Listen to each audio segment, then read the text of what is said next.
ଧ୍ୟାନ ଓ ପ୍ରାର୍ଥନା। ଅଗଷ୍ଟ 17, 1913। ହେ ପରମେଶ୍ୱର, ଜୀବନର ପ୍ରଭୁ, ଆମ୍ଭେମାନେ ଯେପରି ସ୍ଥୂଳ ଶରୀର ସଂରକ୍ଷଣର ଦୁଶ୍ଚିନ୍ତାର ଊର୍ଦ୍ଧ୍ୱକୁ ଅତି ଊର୍ଦ୍ଧ୍ୱକୁ ଉଠିଯାଉ, ଶରୀର ରକ୍ଷଣ ପାଇଁ ସର୍ବଦା ଚିନ୍ତା କରିବା, ସ୍ୱାସ୍ଥ୍ୟ ନିମନ୍ତେ, ଆହାର ନିମନ୍ତେ, ଜୀବନର ଆକାର ପ୍ରକାର ନେଇ ଏହି ବ୍ୟସ୍ତତା, ଏହାଠାରୁ ଦୁଃଖପୂର୍ଣ୍ଣ ଦିନହୀନ ଅବସ୍ଥା ଆଉ କ'ଣ ଅଛି? କେତେ ନଗଣ୍ୟ ଏହିସବୁ ବସ୍ତୁ!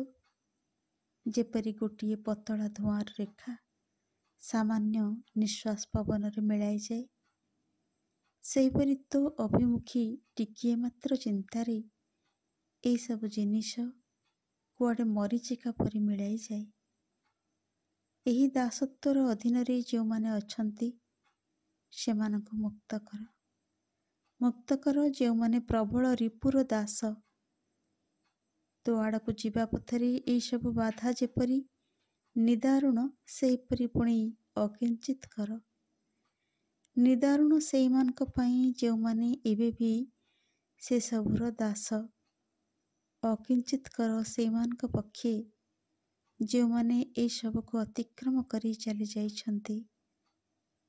କେତେ ଅନିର୍ବଚନୀୟ ସେହି ପରମ ବିଶ୍ରାନ୍ତି, ଲଘୁତ୍ୱର ସେହି ମଧୁର ଅନୁଭବ, ଯେତେବେଳେ ନିଜର ଭାବନାରୁ ଆମେ ମୁକ୍ତ ହେଉ ଜୀବନ, ସ୍ୱାସ୍ଥ୍ୟ, ଭୋଗ, ଏପରିକି ଆତ୍ମ ଉନ୍ନତି ପର୍ଯ୍ୟନ୍ତ ଦୁଶ୍ଚିନ୍ତାରୁ। ଏହି ବିଶ୍ରାନ୍ତି, ଏହି ମୁକ୍ତି ତୁ ମୋତେ ଦେଇଛୁ।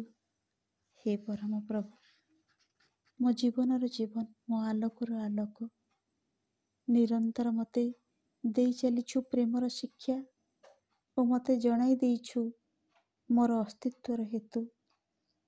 ମୋ ଭିତରେ ତୁ ବାସ କରୁ, କେବଳ ତୁ ହିଁ। ତାହେଲେ ମୁଁ ନିଜକୁ ନେଇ, ନିଜର କ'ଣ ଘଟିବ ଏସବୁ ନେଇ ବ୍ୟସ୍ତ ହେବି କାହିଁକି?